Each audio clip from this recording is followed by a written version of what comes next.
ત્યારે એમ થાય છે ક્યાંક પરમાત્મા બેઠો છે.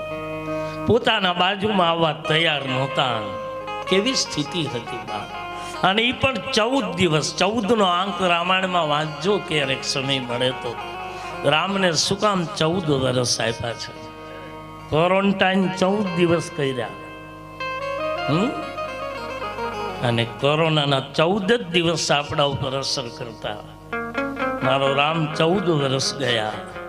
14નો આંક બહુ સમજવા જેવો છે. 5 જ્ઞાનેન્દ્રિય, 5 કર્મેન્દ્રિય, મન, બુદ્ધિ, ચિત્ત અને અહંકાર.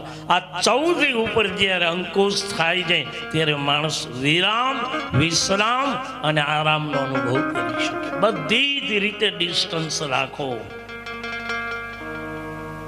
અને રાખવું જોઈએ. પુત્ર, પરિવાર બધાની વચ્ચે રહો.